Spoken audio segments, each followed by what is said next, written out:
keyboard made of Legos and Minecraft pieces? Hey there, I'm Justice, and this is my first time building a keyboard. So today I'm actually building the Atom kit from KBDcraft, which comes in white and gray.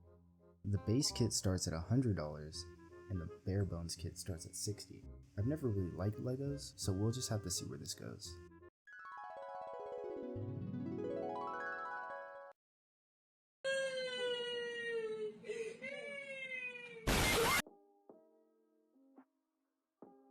So I'm building the $100 version of this keyboard, which comes with everything we need, including keycaps, preloop switches, whatever this sound pad latex is, we'll come back to that, stabilizers, a coiled cable, rubber feet for the bottom of our board, plate foam which you have to poke out all those black squares, and a very flexible palm plate. But wait, did you see that? What the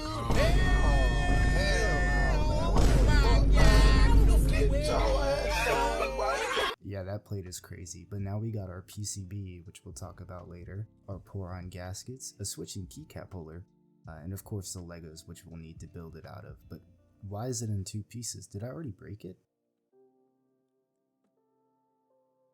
So building this was just like any other Lego thing. It came with a manual, but I didn't realize that this small piece was actually part of the base. I thought it was like a numpad or something, so I had to take it apart. But after I fixed it, I noticed that it was starting to warp, like a lot.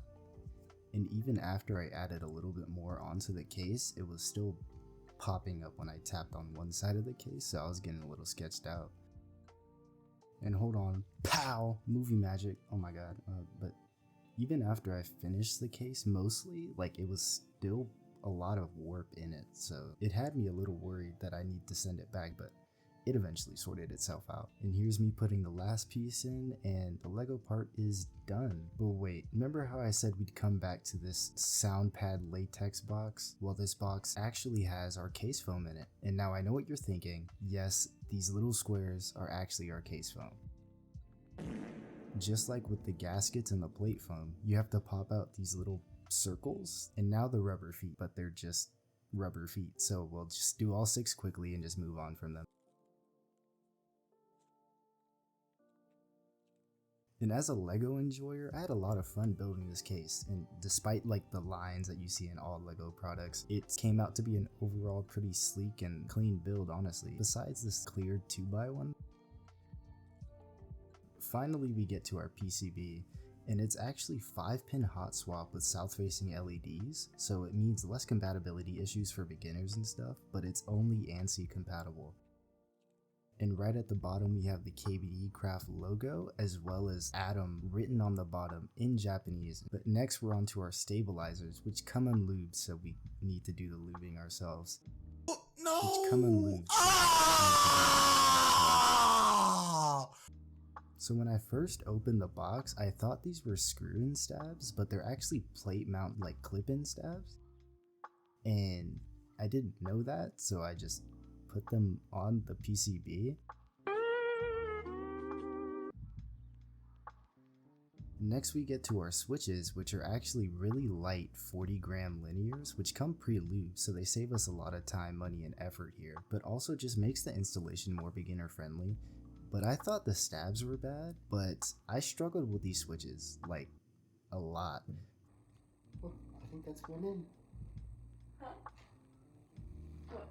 One switch. Oh. This is all I got. This is all I got. Don't take my baby, okay? No one has time to watch me put in all the switches, so just pow, movie magic.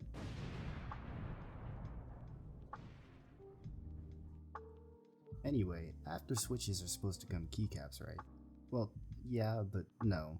Mostly no. So keycaps were supposed to be the next thing on our list, but I kind of realized one big problem. This PCB was supposed to be in the case already, but remember these fangs? Yeah, they're not gonna fit. So what did I have to do? I had to take it apart. Anyway, I got the case reassembled, and I tried putting on a keycap, but I did a really bad job. but I got it fixed.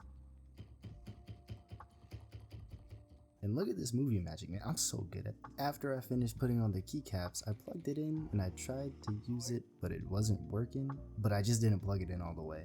And so it finally started working after I just plugged it in, right?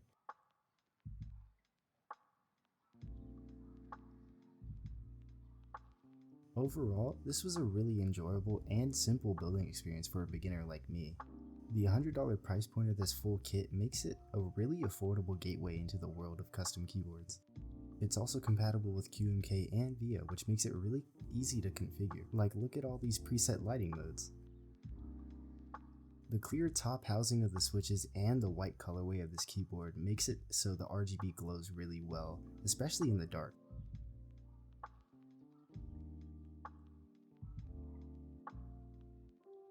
I'm obviously talking this kit up a lot, but my one gripe about this kit is this nasty red keyboard. And I've had a more pleasant day. Anyway, rather than talk about how good the switches and stabs feel or whatever, I'm just gonna do a sound test. Keep in mind everything is stock besides my horrible job lubing because they gave 0 lubing equipment. Anyway, thanks for watching, and here's the sound test.